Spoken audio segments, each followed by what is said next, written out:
Good morning प्यारे बच्चों। जैसा कि पिछली क्लास में अपन ने पढ़ी थी डिग्री। क्या पढ़ी थी? डिग्री।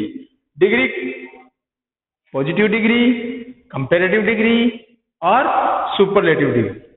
ठीक है।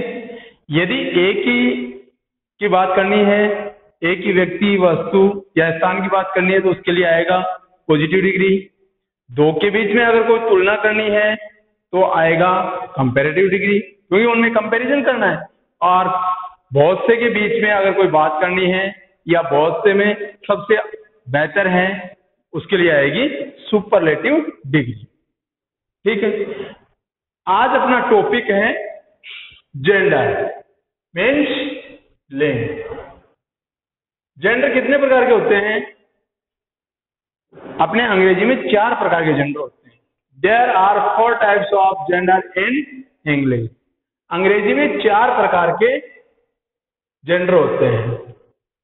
अंग्रेजी में 4 प्रकार के जेंडर होते हैं।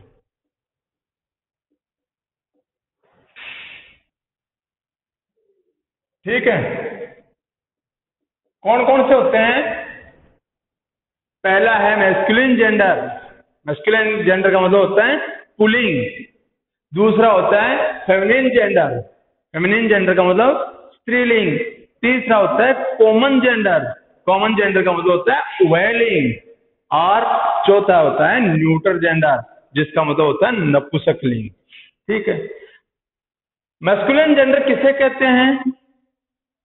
The word that denotes A male sex is called masculine gender. वो सब जो हमें किसी भी पुरुष जाति का बोध करवाता है, आभास करवाता है, उसे क्या कहते हैं? मैस्कुलिन जेंडर कहते हैं, पुल्लिंग कहते हैं। वह शब्द जो हमें पुरुष जाति का बोध करवाता है, पुरुष लिंग या पुरुष जाति का बोध करवाता है। ठीक है। क्या कहलाता है? मैस्कुलिन जेंडर या पुल्लिंग कहलाता है। क्या कहलाता है? मैस्कुलिन जेंडर या पुल्लिंग कहलाता है। पुल्लिंग का मतलब पुरुष जाति। अब इसमें कौन कौन है मैस्कुलिन जेंडर में? मैस्कुलिन जेंडर में है जैसे ए बॉय, राम, ठीक है, श्याम, नरेश। ये क्या है? ये पुरुष हैं भाई, आदमियों के नाम है। इसलिए ये क्या है? A word, the word that denotes A male sex. वो शब्द जो हमें पुरुष जाति का बोध करवाता है इज कॉल्ड मैस्कुलिन जेंडर। वह पुल्लिंग कहलाता है। तो इसमें जैसे ए बॉय, बॉय यानी लड़का, राम, राम भी लड़का है, श्याम, श्याम भी आदमी है, और नरेश, नरेश भी पुल्लिंग है। ठीक है। इसी तरह से दूसरा है फेमिनिन जेंडर। फेमिनिन जेंडर में क्या आता है? The word that denotes a female sex, that denotes a female sex is called feminine gender. The word that denotes a female sex, वो शब्द जो हमें स्त्री जाति का बोध करवाता है। इसमें क्या आ जाएगा? इसमें लिख लो फेमिनिन जेंडर में वो शब्द जो हमें स्त्री जाति का बोध करवाता है, स्त्री जाति का बोध करवाता है, क्या कहलाता है? स्त्रीलिंग कहलाता है। क्या कहलाता है? स्त्रीलिंग कहलाता है। अब स्त्रीलिंग में कौन कौन आते हैं? स्त्रीलिंग में कौन कौन आते हैं? जैसे राधा स्त्री है, मदर स्त्रीलिंग है, अंजू, कविता, बबीता, काऊ, ये क्या है? स्त्रीलिंग है। ठीक है, तो वो शब्द जो हमें पुरुष जाति का बोध करवाते हैं पुल्लिंग कहलाते हैं। वो शब्द जिसमें हमें स्त्री जाति का बोध होता है, स्त्री जाति के बारे में शो करता है, वो कौन सा होता है? स्त्रीलिंग होता है। तीसरा है कॉमन जेंडर। अब कॉमन जेंडर में क्या है? ये उभयलिंग है। कॉमन जेंडर में इसमें लिखा है the word that denotes either a male और ए फीमेल। वह शब्द जो हमें या तो स्त्री या पुरुष जाति के बारे में बोध करवाता है, मतलब उनके अंदर उनका जो पद परिचय होता है वो पद परिचय देता है, या दोनों को कंबाइंड रूप से, शामिल रूप से जोड़ करके हमें शो करता है, वो क्या होता है? उभयलिंग होता है। अब उभयलिंग में कौन से आते हैं? वह सब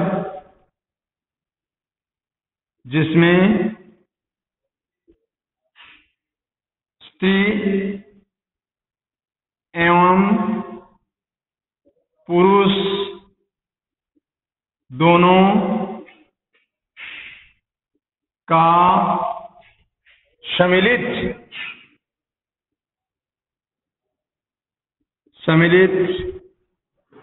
बोध होता है। क्या कहलाते हैं? उभयलिंग कहलाते हैं। क्या कहलाते हैं? उभयलिंग कहलाते हैं। अब उभयलिंग में स्त्री और पुरुष दोनों का एक साथ नाम कैसे आ सकता है? नहीं आ सकता। आ सकता है, जैसे डॉक्टर। अब ये डॉक्टर स्त्री भी हो सकती है, पुरुष भी हो सकता है। टीचर, ड्राइवर, मैकेनिक,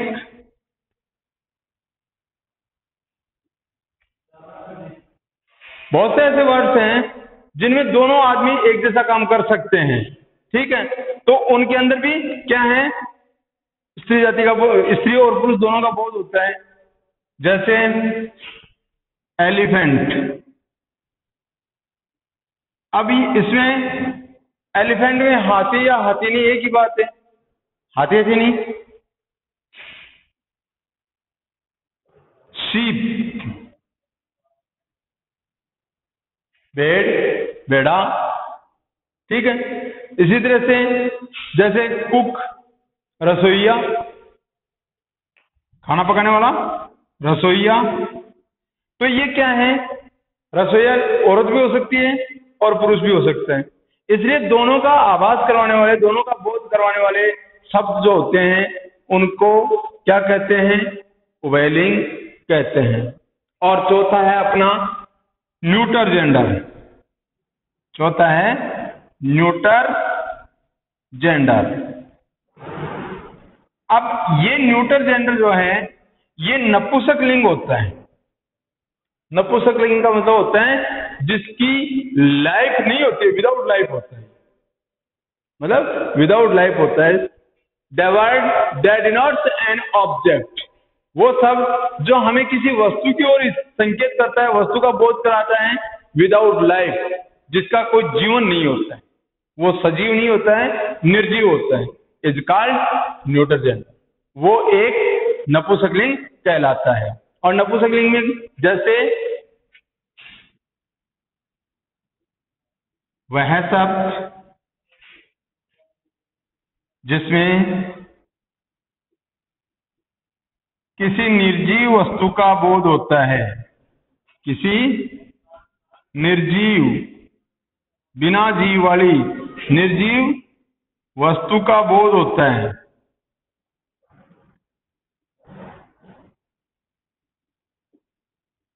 क्या कहलाता है? नपुंसक लिंग कहलाता है।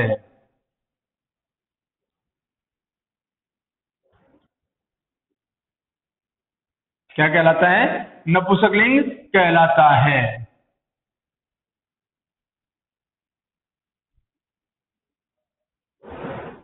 जैसे पेन, कॉपी,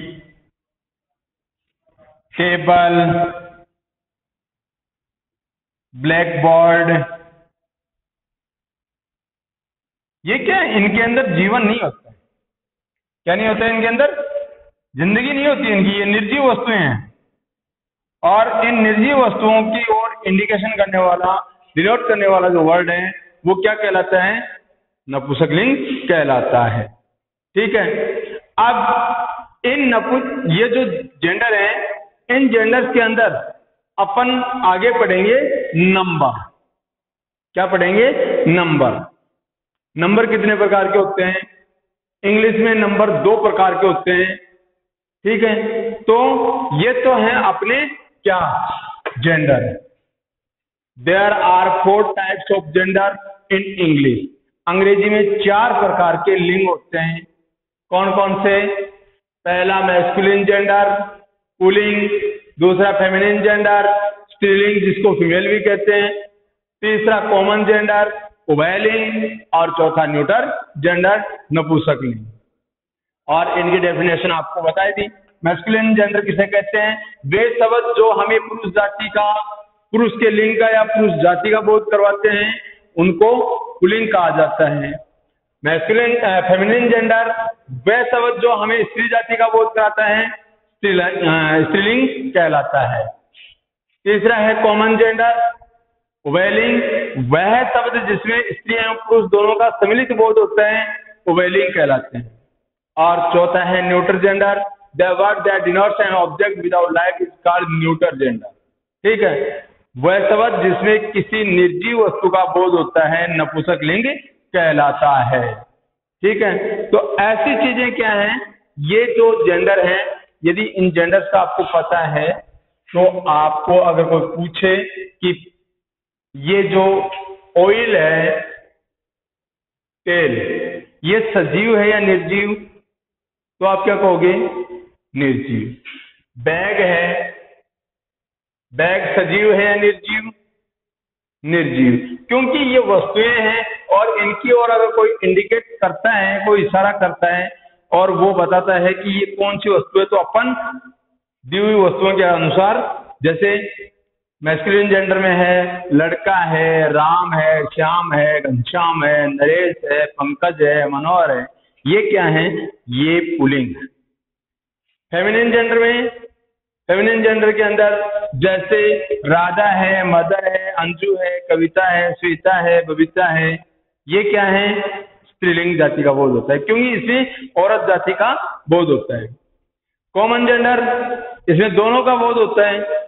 और दोनों के बोध में जैसे डॉक्टर, अगर डॉक्टर है तो वो औरत भी हो सकती है और आदमी भी हो सकता है। She is a doctor, he is a doctor. वह एक चिकित्सक है, वह एक चिकित्सक है। अब वह तो है, लेकिन इसमें सी आ गया, इसमें ही आ गया, दोनों डॉक्टर हैं, तो दोनों का बोध होता है। टीचर, अध्यापक और अध्यापिका दोनों टीचर हैं। ड्राइवर, चालक जो गाड़ी चलाते हैं, उनको वो स्त्रीलिंग भी हो सकते हैं, पुल्लिंग भी हो सकते हैं। मैकेनिक, ये औरत भी हो सकती है, आदमी भी हो सकता है। एलिफेंट, हाथी भी हो सकता है, हाथी भी हो सकती है।